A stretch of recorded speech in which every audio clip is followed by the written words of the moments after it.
दोस्तों, आज की कहानी है भ्रम। एक दिन एक महात्मा प्रातःकाल भ्रमण के लिए किसी समुद्र के तट पर पहुँचते हैं। महात्मा का ध्यान एक पुरुष पर गया। वह पुरुष एक स्त्री की गोद में सर रख कर सो रहा था। उस पुरुष के पास में एक शराब की खाली बोतल भी पड़ी हुई थी। ये सब देखकर महात्मा ने सोचा कि ये पुरुष कितना विलासी और तामसिक है, जो कि सुबह सुबह शराब का सेवन करके एक स्त्री की गोद में सर रख के प्रेमालाप कर रहा है। कुछ देर के बाद उस समुद्र से किसी मनुष्य की चिल्लाने की आवाज़ आने लगी। वो मनुष्य समुद्र में डूब रहा था। वो बचाओ बचाओ ऐसे चिल्ला रहा था। उस महात्मा ने ये सब देखा, फिर भी वो कुछ नहीं कर पाया, क्योंकि उसे तैरना नहीं आता था।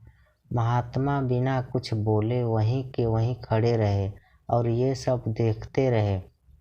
जो पुरुष एक स्त्री की गोद में अपना सर रख के सो रहा था, वो खड़ा हुआ और उस डूबने वाले मनुष्य को बचाने के लिए पानी में कूद पड़ा।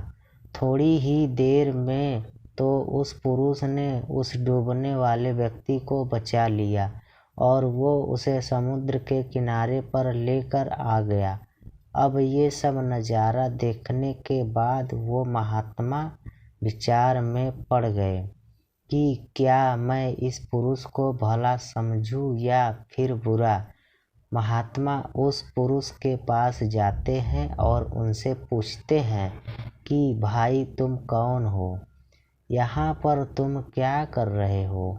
उस पुरुष ने जवाब दिया कि मैं एक मछुआरा हूँ, मैं मछली पकड़ने का काम करता हूँ।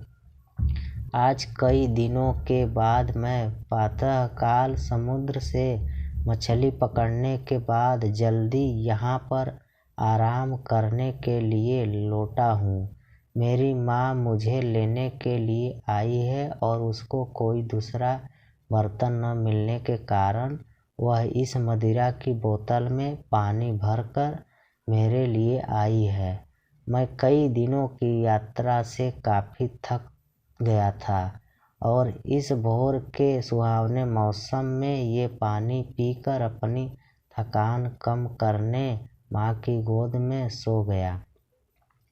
ये सब सुनकर महात्मा की आंखें नम हो जाती हैं। महात्मा सोच रहा था कि मैंने जो कुछ भी देखा और उसका अंदाज़ा लगाया वो सब गलत था। वास्तविकता कुछ और ही थी। उससे अपने आप पर गुस्सा आता है कि मैंने कैसे किसी के बारे में ऐसा घटिया सोचा।